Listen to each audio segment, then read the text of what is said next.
Hey, we live in a state where your self-defense rights are under attack. Let us be your voice to help defend and restore the Second Amendment. Help spread the word about the fight. There's 2 easy things that you can do. 1, like and subscribe to the show on YouTube, Facebook, Spotify, Instagram, and the podcast, or wherever you like to listen to the show.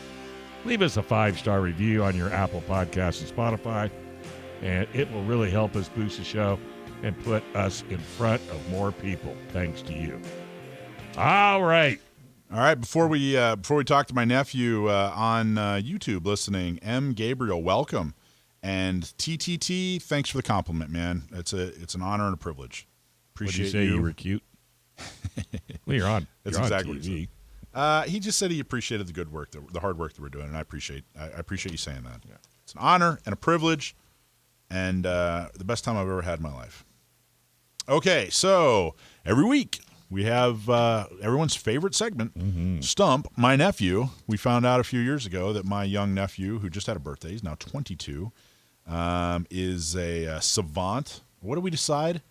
We decided that Mensch wasn't right, and Whiz. Let's just call him a Whiz. Yeah, that's what. Yeah, because He's a whiz kid. Whiz we didn't like, but we couldn't come up with anything better yet. So Let's just call him Sam. Why don't we ask him what he would like to be called? Well, we found out that he's really good at gun trivia. So if you send us gun trivia and we use it on the air, we'll give you a hat or a T-shirt. If you stump him, you get a front site membership. Sam, how you doing? Not bad. How are you guys? Fantastic. Are you ready for Are you ready for this? Yeah, I hope so. I mean, you always talk me up so much. Well, I got to tell you, this one, I don't know.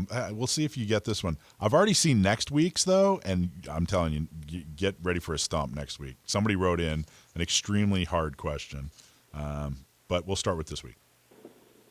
All right, Alex from Alpine. Why did the BAR rifle lose favor with the armed forces? Alex from Alpine, thanks for writing in. Now, the BAR, or Browning Automatic Rifle, is, well, as the name suggests, an automatic rifle designed by John Browning. It's chambered in .30-06, typically, and feeds from a 20-round box magazine. Now, the BAR was used in a limited capacity beginning in about the 1920s. It was actually ready in time for the First World War, but they were not deployed in combat. It saw a lot of use in World War II in Korea, but it was ultimately phased out by the U.S. Army in 1957 when they completely switched over to 7.62 NATO. The idea was that the M14 would be able to pretty much replace the light automatic firepower of the BAR, and that for when more suppressive fire was needed, the M60 would do the job. This is what they wrote. The eventual downfall of the BAR was its weight and cartridge choice. JMB chose the 30-06. That's John Moses Browning, for you playing at home. Chose a 30-06 Springfield cartridge for his gun, because that was the primary caliber of choice for the U.S. soldiers in their M1903 Springfield rifles. Ammunition compatibility between the squad-level guns meant that the soldiers in the field could share ammo between each other when supplies started running low. But while the 30-06 cartridge is a great round for killing enemy soldiers, it's an extremely heavy and bulky cartridge. A small-capacity magazine combined with the heavy ammunition was just too much to carry. In addition, in order to fire the heavy and powerful ammunition, the gun needed to be over-engineered to take the strain of full-auto 30-06. That over-engineering led the rifle to be extremely overweight by today's standard, eventually replaced by the M14. I would say you got it. Excellent! Congratulations, Sam. Good job. Thanks very much. Now, the Army's idea to replace pretty much everything with either the M14 or the M60, mostly the M14, was kind of dumb, and it was motivated mostly by the Ordnance Corps saying, hey, wouldn't it be great if we could just give everyone the same thing? That would make it a lot easier to deploy weapons. But it turns out the M14 was not a very good jack of all trades, but that's another story for another day. So, sounds like the same guys that planned the Afghanistan pullout. I think. Have you ever handled a BAR? That's a good question. I don't know if I have. I don't think I Have you have. I don't think I've ever held one. BAR? No, but they're in almost every World War II Well, movie let me ever tell made, you, right? they're frickin' heavy. They're a cumbersome. And then when we got the M14s, we thought we died and gone to heaven with the M14. But then that turned out to be heavy. I have held an M14, and it's like a. You It's fired like, it? Yeah. Yeah. It's like it's like carrying a big old 2x4. Man. I know. That's Actually, why it's like carrying a 4x4. Whenever our guys went on a forced march, I would take something off my tank retriever just so I didn't have to force march with my M14. I seriously had a heart attack.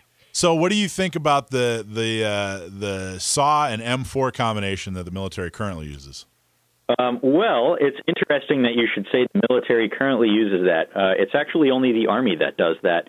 The Marine Corps, beginning in, well, it's kind of a long story, but the Marine Corps switched from the M249 to the M27 infantry automatic rifle, which, for those of you following along at home, is a heavy-barreled HK416. It has the same controls as an M16. It uses the same magazines, most importantly. And the idea behind that decision was the Marine Corps wanted something that could provide smaller volumes of more accurate suppressive fire with greater reliability than the SAW, which is relatively unreliable, relatively inaccurate. It's heavy. It's supposed to be able to use M4 magazines, but it doesn't work well with them. But that's I'm actually in the process of writing an article about that whole thing. I was about to say, have you thought about writing an article for Leatherneck Magazine about this? Yeah, was that question planted?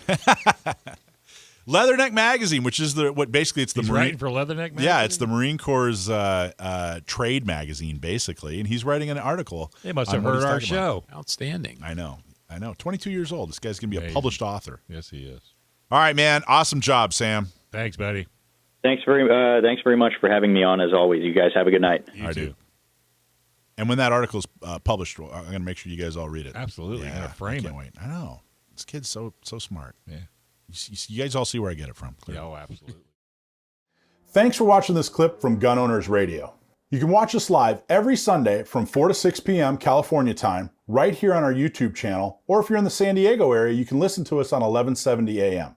We're also available on your favorite podcast platform for free. Don't forget to like and subscribe so that you can help restore and protect the Second Amendment, not just in California, but across the country.